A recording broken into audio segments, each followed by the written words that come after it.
Les vraies voix, Frédéric Brindel.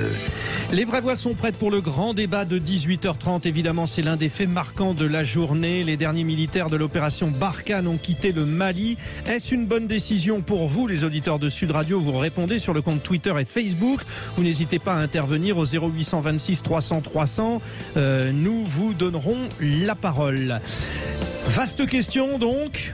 Allez, c'est parti. Nous entrons dans le vif du sujet avec Jean-Luc Benamias, Jérémy Stubbs et Corinne Tapiero, nos trois vraies voix. Oui, et l'occasion de rendre hommage à nos militaires, d'avoir une très très forte pensée aux 59 qui ont perdu la vie. Le Mali doit prendre son destin en main. La France a donné un coup de main pour lutter contre le terrorisme. La France a œuvré pour stabiliser la situation au Sahel. C'est un départ qui était organisé en 6 mois. La situation était devenue instable. Mission impossible, guerre ingagnable, autant de questions qu'on était en droit de se poser. Et questions que va nous aider à répondre Jean-Marie Bockel, ancien secrétaire d'État à la Défense. Alors Jean-Marie Bockel, évidemment, un parcours politique absolument fantastique, ancien député, sénateur, maire, ministre. On va l'avoir dans un instant. En tout cas, Jean-Marie Bockel, juste peut-être en profiter pour écouter la déclaration. C'était au mois de février dernier, le 17 février dernier. Le président de la République, Emmanuel Macron, qui déclarait ceci. Que se serait-il passé en 2013 si la France n'avait pas fait le choix d'intervenir? Vous auriez eu à coup sûr un effondrement de l'État malien. Nous ne pouvons pas rester engagés militairement aux côtés d'autorités de fait dont nous ne partageons ni la stratégie ni les objectifs cachés. C'est la situation à laquelle nous sommes confrontés aujourd'hui au Mali. La France est intervenue au Mali, premièrement pour lutter contre le terrorisme, deuxièmement à la demande d'un État souverain et des États de la région. C'est cette deuxième condition qui change aujourd'hui. Et la victoire face au terrorisme, elle n'est pas possible si elle n'est pas portée par l'État lui-même. 6 mois ont passé, donc après cette annonce du 17 février, Emmanuel Macron l'avait annoncé, voilà, les Français ont quitté le Mali. Donc pour bien comprendre ces différentes questions que nous posions en préambule, Jean-Marie Bockel. Merci Jean-Marie Bockel d'être avec nous. Merci beaucoup. Quand on écoute le président de la République, donc ça c'était le 17 février dernier, tous les commentaires finalement entendus depuis, c'était inéluctable. La France ne pouvait pas rester là-bas sur place. Je parle bien sûr au Mali, puisque des équipes de militaires resteront au Burkina Faso et au Niger dans la région du Sahel et notamment au Tchad. Jean-Marie Bockel. Oui, bien sûr, la situation était devenue intenable à la suite du deuxième coup d'État. Moi-même, je m'étais encore rendu au Mali, pays que je connais bien et où je vais pratiquement chaque année après le premier coup d'État, où là, il y avait un président de la transition qui était prêt à coopérer et à poursuivre la dynamique du G5 Sahel avec l'ensemble des pays de la région et aussi la reconstruction des forces de sécurité et de défense dans ce pays, ce qui aurait permis un retrait par étapes et en bon ordre de la présence française, qui n'avait naturellement pas vocation à perdurer avec ses alliés européens. Et évidemment, le deuxième coup d'État a interrompu de manière brutale ce processus avec une situation politique délétère au Mali, avec un rejet évidemment officiel de la présence française, renvoi d'ambassadeurs, etc., avec des manifestations populaires, souvent d'ailleurs instrumentalisées, mais sur fond de vraie impatience des habitants qui voyaient bien que la situation devenait de plus en plus compliquée et difficile. Donc oui, c'était inéluctable. Et Jean-Marie Bockel, d'ailleurs, cette réaction des Maliens qui était particulièrement mal vécue par les Français d'une manière générale, qui se disent on fait l'effort et finalement il n'y a pas de retour. Alors le principe des vraies voix, Jean-Marie Bockel, chaque vraie voix intervient et vous pose une question. On commence par Jérémy Stubbs et sa voix anglaise. Oui, je pense que la France a quand même fait du bon boulot. En général, la France reste présente. Et dans une certaine mesure, on pourrait peut-être comparer avec l'action par exemple des Américains et des Britanniques à la fois en Afghanistan et en Irak, où franchement le résultat a été pas terrible, pour le dire. On peut dire médiocre. Oui, ça. très Voilà. très très médiocre. Les Français ne sont pas tombés dans le piège de rester là où il ne fallait pas rester contre vents et marées. Est-ce qu'il n'y a pas donc quand même un aspect positif dans toute cette action française en Afrique occidentale? Jean-Marie Bockel. C'est pas parce que le départ était inéluctable qu'il n'y a pas eu, depuis l'intervention Serval de 2013, puis Barkhane, un travail non seulement positif, mais extrêmement utile. Oui, en effet, la France a fait son travail. Les militaires français, particulièrement, ont fait leur travail, et au péril de leur vie, puisque nous avons eu 59 soldats morts pour la France, dont mon fils d'ailleurs, au Mali. Donc ça, c'est évidemment un acquis de la présence française, qui d'ailleurs a su fédérer autour d'elle des forces européennes, des forces africaines, a su contribuer à la mise en place de ce G5 Sahel avec les autres pays africains de la région, dont certains sont des États fragiles. Et s'il n'y avait pas eu ce bilan, il est fort à parier que le Mali et peut-être même certains pays alentours soient devenus entre-temps un califat islamique, djihadiste. Tout ça, nous l'avons évité, nous l'avons empêché. Nous l'avons empêché pour notre propre sécurité, nous autres pays du pourtour de la Méditerranée, mais également et d'abord pour les pays directement concernés. Et d'ailleurs, la reconstruction des forces de sécurité, des armées, que ces pays avaient peu à peu, pour des raisons diverses sur lesquelles on ne va pas revenir aujourd'hui, peut-être pour certains peur de coup d'État ou autres, avaient peu à peu laissé se déliter, et ces forces étaient et sont en train de se reconstruire. Donc ce que nous avons semé malgré ce départ, malgré cette situation politique extrêmement difficile, malgré tous les problèmes qui se posent aujourd'hui dans la région, tout ça, ça reste un acquis. Et d'ailleurs, tout à l'heure, vous aviez parlé dans votre introduction de présence de groupes de militaires français alentour, c'est plus que cela. Il y a eu, en accord avec les autres pays du G5 Sahel, à commencer par le Niger, mais également avec les pays du Golfe de Guinée, qui sont aujourd'hui également touchés par le terrorisme djihadiste, un redéploiement dans le cadre d'un partenariat avec les Africains, parce que nous autres Français, et vous avez eu raison de le dire dans votre propos, nous avons compris depuis longtemps que on n'avait pas vocation à être une force néocoloniale ou que sais-je encore. Et puis, je terminerai ma réponse à votre question sur un aspect que vous avez cité, c'est-à-dire la comparaison avec, par exemple, l'Afghanistan. La comparaison, elle ne vaut pas ni pour la manière dont nous avons fait le travail et les résultats que nous avons obtenus, mais elle ne vaut pas non plus quant aux pays eux-mêmes. Le Mali, le Niger ne sont pas l'Afghanistan. Ce sont des pays, encore une fois, je les ai beaucoup sillonnés, j'y ai travaillé en tant que maire de Mulhouse, nous avons une coopération très très étroite et très durable et qui porte encore des fruits aujourd'hui avec le centre Mali.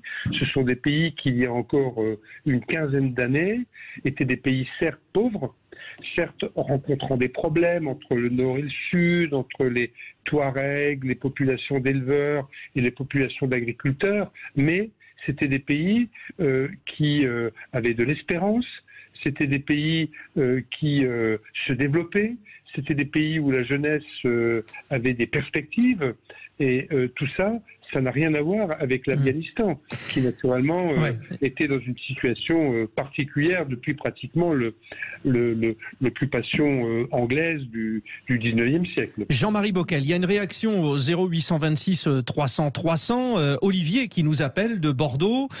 Bonsoir Olivier. Oui, bonsoir, merci de m'accueillir. Avec plaisir. Vous seriez plutôt à dire que on n'aurait pas dû envoyer nos troupes là-bas, c'est ça ce que vous vouliez dire? Moi, je ne veux pas renier ce qu'on peut faire de bien bien là-bas, hein, et surtout pas manquer de respect aux soldats français qui sont morts là-bas. Donc ça, je veux pas mélanger les choses. Par contre, je trouve qu'on a une politique en France à géométrie variable. Hein. C'est-à-dire que quand il s'agit de la Guinée, les dictateurs ne nous dérangent pas. Quand il s'agit d'intervenir, notre rôle en Afrique, on est intervenu beaucoup militairement dans nos anciennes colonies.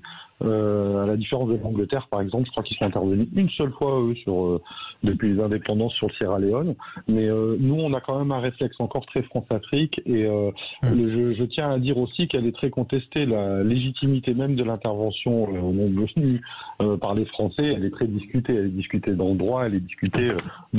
la vraie question... Ça, pour le coup, c'est la vraie question de la relation entre la France et l'Afrique. Et d'ailleurs, tout à l'heure, Jean-Marie Bockel parlait de Serval et de Barkhane. On peut même remonter jusqu'en 86 avec Épervier où la France était déjà là. Donc oui, pour conclure, allez-y. Pour conclure, en fait, l'idée c'était de dire, moi j'aime pas trop quand on vient en porte-drapeau de la paix, alors qu'on soigne nos intérêts. Je trouve qu'il y a une espèce d'hypocrisie. On nous a fait aussi le coup en Irak avec les armes de destruction massive. Et moi, le rôle les interventions militaires de la France en Afrique, je pense qu'elles devraient s'en passer à partir depuis longtemps. Voilà. Bon. Et je pense qu'on ne devrait pas mener cette politique, nous, en tout cas, particulièrement dans les pays qu'on a colonisés. Bon.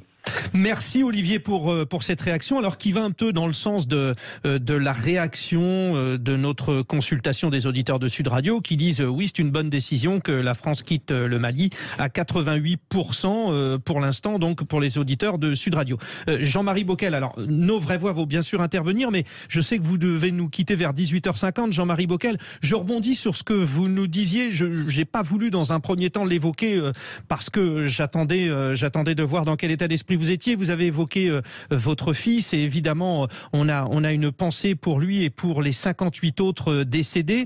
Votre fils qui est décédé dans le cadre donc d'un accident d'hélicoptère où il y a eu 13 décès. Je voudrais reprendre cette phrase. La plupart des soldats français sont tués sans voir l'ennemi.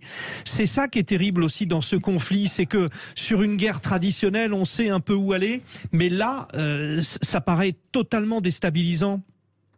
Oui, enfin, les soldats qui sont engagés, qui sont au combat, c'était le cas de mon fils, ils se promenaient pas et ils ont eu un accident malencontreux.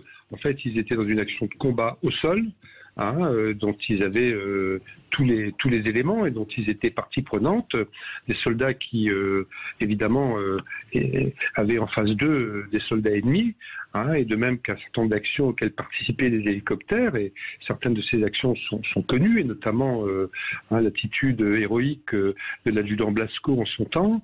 Les ennemis, ils sont connus, ils sont identifiés, ce ne sont pas des ennemis invisibles, donc il faut faire attention à ce qu'on dit. Ça, c'est une première chose. La deuxième chose concernant ce que disait votre auditeur, on mélangeait un peu beaucoup de choses. Moi-même, quand j'étais au gouvernement, comme secrétaire d'État à la coopération, j'étais le premier, un des premiers, en tout cas à cette époque-là, à dire qu'il fallait tourner la page de la France-Afrique. Donc moi, j'ai pas de problème avec la nécessité de construire une nouvelle relation partenariale, respectueuse avec l'Afrique, qui est d'ailleurs demandeuse également d'un partenariat où à la fois chacun défend ses intérêts. C'est bien de défendre ses intérêts, à condition que le partenaire puisse également défendre les siens. Ensuite, il y a la question des interventions. Il ne s'agit pas, en l'occurrence, de porter des jugements de valeur sur la nature de tel ou tel gouvernement. Ça, c'est l'affaire des Africains, qui est parfois une allusion, comme l'a fait le président Macron, au fait que certains coups d'État se font en dehors de toute règle de droit. Cela peut poser problème lorsqu'on est dans des partenariats, notamment militaires. Mais on n'est pas dans le jugement de valeur. Et l'intervention, elle se fait lorsqu'elle est sollicitée, demandée. Oui. C'était le cas de Serval, je le rappelais tout à l'heure dans mon intervention liminaire, sur le risque qu'il y avait et que les Africains avaient identifié la califat islamique dont ils ne voulaient pas. Alors on peut être d'accord avec ça, on peut ne pas être d'accord. Par contre, en ce qui me concerne, je pense qu'aujourd'hui, dans le monde qui vient, qui n'était pas le monde d'il y a 20 ans, et même pas le monde d'il y a 8 ou 9 ans, la question, au-delà même du Sahel, de la présence militaire française permanente en Afrique, est une question qui doit effectivement, et d'ailleurs les militaires français sont les premiers à le souhaiter, être mise sur la table. Et nous allons... Cette question de la présence française doit être complètement remise en question. Nous allons y revenir, Jean-Marie Bockel. Pour savoir si elle est souhaitable ou elle n'est pas souhaitable. Nous n'avons pas vocation à nous imposer. Nous y revenons, Jean-Marie, nous y revenons dans un instant. On en parle avec nos vraies voix. On doit marquer une petite respiration. On revient très très vite parce que, évidemment, ce sujet est particulièrement intéressant. À tout de suite. C'est le grand débat de 18h30 avec les trois vraies voix. Jean-Luc Benamias, Jérémy Stubbs, Corinne Tapiero, Jean-Marie Bockel, ancien secrétaire d'État à la Défense, ancien député, maire, sénateur et ministre, est avec nous en grand témoin. Les derniers militaires de l'opération Barkhane ont quitté le Mali. Est-ce une bonne décision? Vous, les auditeurs qui participent à la consultation sur les réseaux sociaux, vous dites oui à 88%. La France a œuvré pour stabiliser la situation au Sahel. Le départ était organisé depuis 6 mois. Mission impossible, guerre ingagnable, mais des actions ont été faites et c'est ce que nous avons évoqué. Reste aussi ce qu'on retiendra, la 4e armée du monde, incapable d'anéantir un groupe de miliciens djihadistes. Ça peut être utilisé politiquement. En tout cas, personne n'osera dire que la mission était possible et facile à faire. Corinne Tapiero, sans doute une réaction et une question pour Jean-Marie Bockel. Oui, alors moi je voudrais d'abord remercier Jean-Marie Bockel pour cet exposé extrêmement précis sur la situation. Vous avez évoqué avoir pensé qu'il était nécessaire de tourner la page de la France-Afrique, mais lorsque vous étiez à la coopération, je pense que vous avez beaucoup contribué à le faire. Toutefois, dans votre discours, alors je pense que c'est peut-être aussi la parole publique, et plus précisément dans le discours d'Emmanuel Macron, il faut quand même pas se voiler la face. On nous a quand même largement indiqué la porte de sortie au Mali. Donc c'est pas qu'on est parti après mûre réflexion, on nous a quand même bien indiqué la sortie. Vous avez d'ailleurs évoqué le rejet officiel, le renvoi des ambassadeurs. Est-ce que vous pensez que ce qu'on a fait, parce que dans la mesure où on a un gouvernement issu d'un coup d'État, est-ce que vous pensez que l'action qui a été menée au Mali, elle va être pérenne? J'ai beaucoup de mal à y croire, comme vous l'avez indiqué tout à l'heure.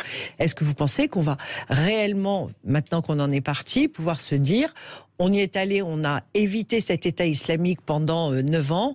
Est-ce que demain, les mêmes ne reviennent pas parce qu'ils étaient en embuscade en attendant notre départ? Jean-Marie Bockel. Voilà. Oui, ça n'est évidemment que des bonnes questions. Dans un monde idéal, il eût fallu bien sûr être en capacité de rendre possible la montée en puissance des forces de sécurité locales, maliennes et autres, en quelques années. Alors que ces forces qui ont existé il n'y a pas si longtemps, s'étaient délitées en très très peu d'années, pour surtout de mauvaises raisons. Mais c'était bien parti. Mais très vite, cette démarche a été compliquée par une situation politique locale, là-bas, au Mali. Et je connais bien et le pays et les interlocuteurs politiques, dont beaucoup sont des gens de grande qualité, mais c'était une situation qui est passée de compliquée à délétère. Avant même le coup d'État, beaucoup de retard a été pris.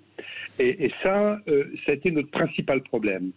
Il y a encore 1 an et demi, on pouvait espérer que le retrait en bon ordre, avec en parallèle une montée en puissance de forces locales, pas seulement maliennes, mais africaines, avec notre soutien bien sûr, mais pas notre présence permanente, aurait pu se faire. Et au fond, c'était l'état d'esprit dans lequel nos soldats combattaient, contribuaient avec nos alliés européens, notamment les Allemands, à former, à reconstruire et à aider à la formation d'une armée locale, des forces armées du Mali. Et évidemment, le rejet de la présence française a stoppé ce processus. Et donc, quand vous dites, quand vous posez la bonne question, est-ce que tout ça va disparaître en quelque temps? Franchement, vous savez, l'histoire, elle n'est pas écrite. Bien sûr, il y a les forces de Wagner avec tout le caractère. Enfin, les Maliens vont découvrir Wagner. Les missionnaires russes, rappelons-le, les missionnaires russes. Voilà, ils ont déjà commencé à le faire. Moi, je ne porte pas de jugement, mais je ne suis pas sûr que ce soit la solution pour une sécurité pérenne et respectueuse de l'indépendance du Mali. Nous verrons. En attendant, ils sont dans une situation difficile. Est-ce que tout ce qui a été fait sur le terrain, mais également en lien avec les forces armées du Mali, parce que ce travail de partenariat a continué même jusqu'à ces derniers jours. Est-ce que tout ça va se déliter demain matin sur les coups de boutoir des forces terroristes, djihadistes, etc. Bon, je n'en sais rien, mais il y a quand même un acquis. Et la situation politique actuelle, on n'en connaît pas, on ne sait pas vers quoi on va. Le pire n'est jamais certain. Il y a quand même au Mali beaucoup de gens à tout niveau, et moi je les connais bien, les Maliens, qui espèrent qu'un jour, eh bien, on reprendra les voies du redressement, du dialogue, etc. Donc, je ne sais pas répondre à cette question. Mais ce qui est sûr, c'est que ce qu'on a semé, nous et nos partenaires, ça ne disparaîtra pas du jour au lendemain. Encore une fois, on n'est pas en Afghanistan, il y a une société civile, il y a une population qui peut évidemment parfois être instrumentalisée ou simplement impatiente, mais ce sont des gens qui nous connaissent, qu'on connaît. Voilà, je ne sais pas répondre à cette question, mais je pense quand même qu'il ne faut pas désespérer. Merci beaucoup Jean-Marie Bockel. Ouais. Je crois que vous deviez nous quitter, hein. C'était votre souhait. Là, maintenant, dans une minute. Oui. Ouais. Alors écoutez, vraiment, on vous remercie. On va continuer avec les vraies voix. Vous avez vraiment planté les contours de toute notre réflexion. Merci encore à vous. Je veux simplement dire une dernière chose, excusez-moi. Non, mais allez-y. Que notre présence avec nos partenaires africains qui ne nous chassent pas, même s'ils sont confrontés eux aussi à de l'instrumentalisation, à de l'impatience de la population, à des problèmes terribles, notamment dans la région des trois frontières avec le Burkina, le Niger et le Mali, ils sont confrontés à tout ça, mais le redéploiement, pas seulement de nous, mais des partenaires européens, africains dans la région, fait que on n'abandonne pas la région, et on n'abandonne pas, y compris le Mali de demain, au risque djihadiste. Voilà. Merci. On est dans une situation compliquée, mais un avenir reste possible. Voilà. Donc mon message est quand même un message d'espérance pour mes amis africains et mes amis maliens que j'aime. C'est noté, on le sent bien. Merci beaucoup Jean-Marie Bockel. Allez, Jean-Luc Benamias, vous avez écouté religieusement tout ce qui vient de se dire.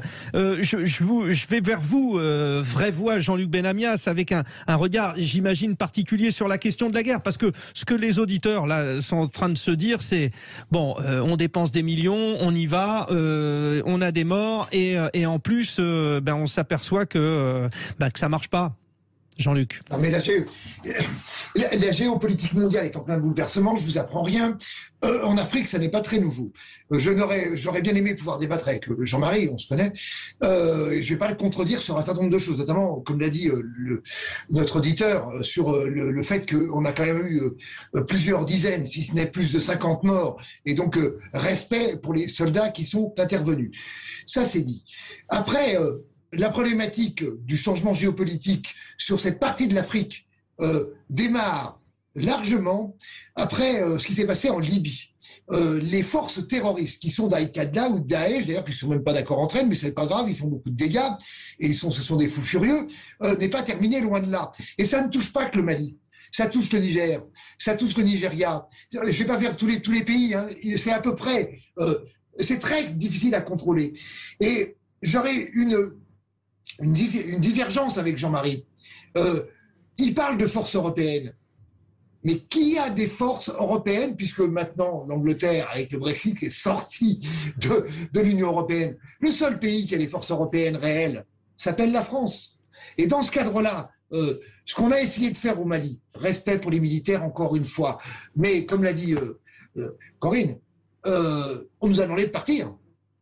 Alors on met 6 mois, c'est heureux, mais moi je serais moins optimiste, malheureusement, que Jean-Marie Bockel sur les suites de tout cela. C'est malheureux par rapport aux interventions. Je rappelle pour finir que l'intervention était une demande en 2013 sous la majorité de M. François Hollande, une demande du gouvernement malien. Là, le coup d'État a fait qu'un gouvernement est arrivé et on s'aperçoit qu'ils n'ont qu'une envie, c'est qu'on parte. Je suis dubitatif. Si il n'y a pas des forces d'intervention qui aujourd'hui n'existent pas, parce que les forces d'intervention de l'ONU sont incapables, on le sait malheureusement, d'être des forces d'intervention actives, Voilà, je vois pas très bien comment les forces dont j'ai parlé tout à l'heure, c'est-à-dire Daesh et Al-Qaïda, qui se foutent totalement des frontières, notamment africaines, pour circuler ici ou là et pour faire les dégâts qu'on connaît. Merci Jean-Luc Benamias. Qu'est-ce que c'est passé vite? Juste en 10 secondes chacun, parce que bon, c'est vrai que c'était tellement important. Corinne Tapiero, en 10 secondes, raison de partir maintenant? Et on n'a pas le choix, quoi. On est parti parce qu'on n'avait pas le choix. Je ne vois pas comment on aurait pu rester dans ces conditions. Jérémy Stubb. La France doit rester présente dans la région. D'abord parce que si la France se retire, c'est Wagner et compagnie qui arrivent. Deuxième point, on combat non seulement le djihadisme, mais ce qu'on appelle le narco-djihadisme. Il y a une question de piraterie, de trafic de drogue qui arrive, de cocaïne qui arrive jusqu'en France. Donc la France fait du bon boulot. C'est noté. On aurait bien pu faire 1 heure sur ce sujet, bien sûr. C'est clair. Je remercie, je vais pas manger mes mots, tous les auditeurs qui ont appelé. On n'a pas pu prendre tout le monde, mais bon. Et puis il y avait ce témoignage aussi du papa, Jean-Marie Bockel. Ne l'oublions pas. Ne l'oublions pas. Allez, dans un instant, des informations.